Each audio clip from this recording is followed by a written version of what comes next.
টাঙ্গাইলে নাগরপুরে বাসচাপায় নৌরিন আক্তার 15 বছর নামে এক স্কুল ছাত্রী নিহত হয়েছেন। বৃহস্পতিবার সকালে উপজেলার পাকুটিয়া খানপাড়া এলাকায় এ দুর্ঘটনা ঘটে। নিহত নৌরিন উপজেলার পাকুটিয়া ইউনিয়নের ৫ তারাইল গ্রামের সোহেল মিয়ার মেয়ে। তিনি পাকুটিয়া বৃন্দাবন রাধা গোবিন্দ উচ্চ বিদ্যালয়ের ১০ম শ্রেণীর শিক্ষার্থী ছিলেন। পুলিশ ও প্রত্যক্ষদর্শীরা জানায়, ঢাকা থেকে ছেড়ে আসা নাগরপুরগামী এসবি লিংক পরিবহনের একটি বাস পাকুটিয়া খানপাড়া এলাকায় পৌঁছলে নৌরিনকে চাপা দেয়। ঘটনাস্থলেই তার মৃত্যু হয়। এ সময় ক্ষুব্ধ জনতা ঘাতক বাসটি ভাঙচুর করে অগ্নিসংযোগ করে। পরে ফায়ার সার্ভিসের সদস্যরা খবর পেয়ে ঘটনাস্থলে পৌঁছে আগুন নিয়ন্ত্রণে আনেন। একটা গাড়ি যাইতেছিল ওই জায়গা দিয়ে, যাওয়ার পর ওই বাসটা করছে কি, বাসটা হলো পুরাতন বাস, ওই জায়গায় রয়েছে। এই বাসটা আপনার এই বাসগুলো প্রচুর জুড়তে চলে। এই বাসের কোনো কাগজপাতিও নাই।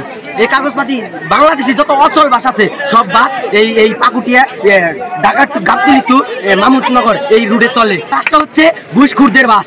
এই বাস ঘুষ খেয়ে বিগত 50-100 বছর যাবত এই বাস চলতেছে খালি ঘুষের মাধ্যমে। প্রতিদিন এই বাস 520 টাকা প্রতিদিন। যাচাই করে দেখেন, এক একটা প্রতি বাসে প্রতিদিন 520 টাকা করে প্রতিদিন বাস এই এসবি লিংক দেয়। এই কেটা খায় কে? ঘুষখোররা খায়। একটাই, আমরা এসবি লিংক বাস এই রুটে দেখবার চাই না, কারণ এসবি লিংক বাসগুলো প্রতিনিয়ত অ্যাক্সিডেন্ট করতেছে, জায়গায় জায়গায় দুর্ঘটনা করতেছে। যারা এসবি লিংকের যাত্রী তারা সবাই জানে এসবি লিংক কতটুকু ভোগান্তিকর। গাবতলীর থেকে যখন বাসটা ছাড়ে তখন থেকে যারা যাত্রী আছে তারা সবাই জানে এসবি লিংক বাসে কিরকম ভোগান্তি হয়। এসবি লিংক বাসগুলো যদি ব্লক হয়ে যায়, যাত্রী যদি ফুল হয়ে যায়, দাঁড়িয়ে যাত্রী নেয়। নাগরপুর থানার ওসি জানান, ঘাতক বাসের চালককে আটক করা হয়েছে। আইনগত প্রক্রিয়া শেষে মরদেহ পরিবারের কাছে হস্তান্তর করা হবে।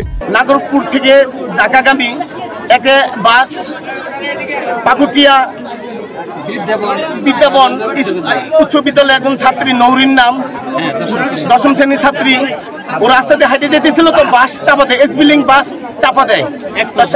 সাথে সাথে সংবাদ পেয়ে আমি ঘটনাস্থলে দ্রুত চলে আসি।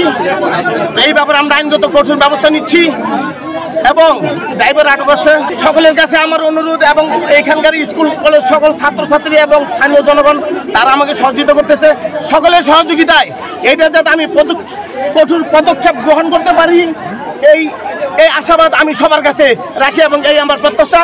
উক্ত ঘটনার সঙ্গে নিয়মিত মামলা হবে এই ঘটনা সংক্রান্তে। Desk report 24 hours Bangla.